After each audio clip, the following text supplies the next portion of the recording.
ቀልብ የምትባለዋ ቀልበን ሰሊም ንጹህ የሆነች ከበሽታ የጠራች አላህ ስብሓነሁ ወተዓላ የቂያማ ቀን ነጃ የሚወጡት ሰዎች የዛችን ቀልብ ይዘው የመጡ ነው ያላቸው ሰዎች ናቸው። ኢላ መን አተላህ የውመ ላ የንፈዑ ማሉን ወላ በኑን ኢላ መን አተላህ ቢቀልብን ሰሊም። ገንዘብ አይጠቅም፣ ልጆች አይጠቅሙ፣ ስልጣን አይጠቅም፣ ምንም የሚጠቅም ነገር የለም።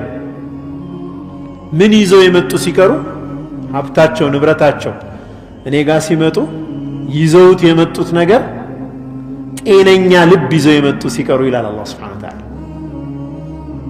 ከበሽታ የጠራች ወደ አላህ በመቃረብ የተጠመደች ሹብሃና ሻህዋ ሁለት በሽታዎች ናቸው። ዋና ዋና በሽታዎች ሲጠቃለሉ የቀልብ በሽታዎች ሁለት ናቸው። አንዱ ሹብሃ ነው፣ ብዥታ ነው፣ ጥርጣሬ ነው። ቂያማ አለ የለም፣ ከሞት እንደው ሞቶ መቀስቀስ ይኖር እንዴ ብሎ መጠራጠር። ያችን ሸይጣን ጣል ያደርጋል ሰውየው ላይ።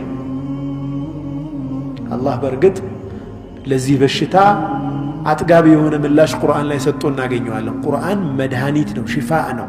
ሽፋኡን ሊማ ፊ ሱዱር አይደል? ልብ ውስጥ ላሉ በሽታዎች መድኃኒት ነው። ሁለተኛው ደግሞ የሻህዋ ሻህዋ ማለት ስሜት፣ ሚስበን ነገር፣ ሐራም የሆነ ነገር። እነኚህ ሁለቱንም ቁርአን መድኃኒት ሆኖ እናገኘዋለን። ብዥታዎችን ግልጽ የሆነ ማስረጃ በማቅረብ ምላሽ ይሰጥባቸዋል። ሻህዋን ደግሞ በስሜት መሳብን ደግሞ ከስሜትህ ተቋቁመህ ወደ እኔ ከቀረብክ ጀነት አለ፣ ስሜቱ አሸንፎ ከሄድክ ደግሞ ጀሃነም አለ ብሎ ሽልማትና ቅጣትን በማስታወስ ቁርአን ያክመናል።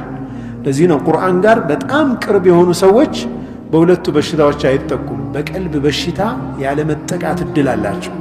ከቲላዋውን ባሻገር ትርጉሙን ተረድቶ ተደቡር የማድረግ ባህሪ በኋላ ላይ እንመጣባቸዋለን። የቀልብን በሽታ